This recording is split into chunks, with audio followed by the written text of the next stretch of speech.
気のくせになんて名しやがる。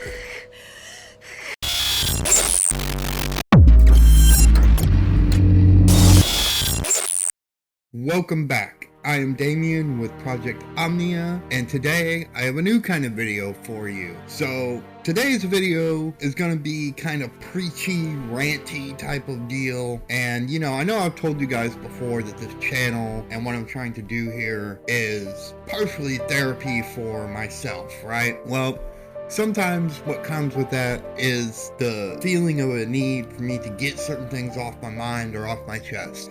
And today, that's the type of discussion, well, it's not even a discussion, that's the type of rambling that you are going to get today. So the particular topic that I wanted to talk about today has to pertain to mental health and how it is kind of handled right now in today's society. And a lot of people, there's this kind of rhetoric and narrative pushed that mental health isn't taken seriously and that we need to do better in that regard. And that's where myself and others see things completely differently. Now, depending on where you live, this might not be true, but at least in the Western world and in the United States here, mental health is taken very seriously. And in fact, it's taken so seriously that the pendulum in my eyes has completely shifted the other way to where now, you can't even be what I would call real with a lot of people with mental health issues. And what I mean by that is there's a lot of coddling that goes on and, telling people, oh, you're brave and, doing this whole woe is me pity party nonsense because their daily mental struggles are greater than that of your average person. Which, I get that. Again, I have these same types of struggles, and my struggles, I assure you, are definitely not the worst out there. And I'm sure there are people with mental health issues that do have it worse off than I do in terms of what they deal with daily and how hard it is to overcome. But that is the difference, is when you're constantly being fed this type of rhetoric and this narrative that, oh, your life's so bad and it just must be so hard for you, and you're just coddled, and basically no one ever really tries to push you to mentally get through that. You know what happens? You don't push yourself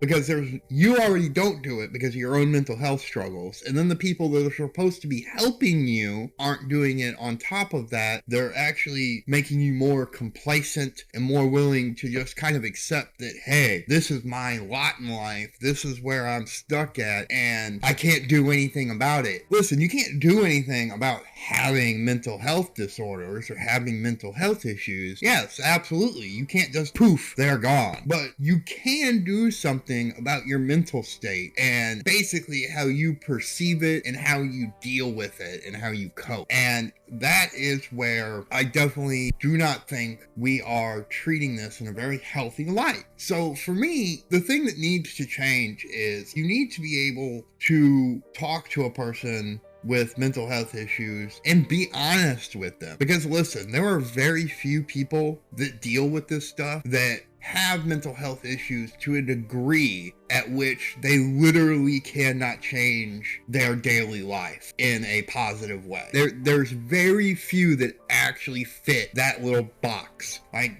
don't have statistics, legit statistics to give you off the top of my head for this, especially because my internet is down right now. But what I can tell you is based upon what I see and at least my own interpretation of things, less than 10% of people that struggle with mental health issues would meet that criteria. Pretty much everyone with mental health issues has the ability to improve their mental state day by day and to be able to cope and overcome those things to lead what you would call productive and just productive lives. So, like, this really needs to change because I'm just tired of seeing, especially as someone who struggles with mental health issues and knows the struggle, I am just tired of seeing this rhetoric and this narrative pushed of like, oh, you poor baby. No, okay? Listen, is it great and everything and should we be celebrating it? No, okay? We shouldn't be celebrating it because it's not a great thing to have to deal with. But I also don't want to be treated as if like, oh, my life is just so terrible and nothing could ever possibly get better because I'm just stuck in this situation. Yeah, I'm stuck. You know, me in particular, I'm stuck with being bipolar disorder 2, and potentially I may have anxiety. I don't know. I've never been diagnosed. I have a feeling that I have a degree of anxiety, but that's all just my conjecture on my own issues. But as it pertains to all this, I just think we have gotten to a really dangerous place, at least in the Western world, with how we treat people with mental health illnesses. And to me, we're really babying them. We're really setting them up for failure where they're always going to perceive that, hey, my life can't get any better, so why even try? And that's just a really dangerous narrative to be pushing onto people who already struggle. They're already struggling. So to me, I don't really see the issue with coming at people with mental health disorders and basically holding them some level of accountable. So like for me, there's an overlap with addiction and overcoming it. So, and the overlap comes with, until you really want to get better and improve your mental state day to day, you're not going to get better. Much like how, unless you want to overcome an addiction, you're just going to stay addicted. And even if you want to, you may not. And in that way, those things are similar. Now, of course, the circumstances of how those two things come to be entirely different. Addicts and mental health disorder people are not the exact same in that regard. But in how you get to a better place mentally, it's basically the same goddamn thing. You have to want it. And we are in a society right now where people are basically being told not to want it. Don't want better for yourself because it's not possible because of your circumstances. That's absolutely ridiculous. Your circumstances are not the complete and ultimate definer of who and what you are. They never have been and they never will be. Do they play a role? They certainly do. They certainly do. However, you are not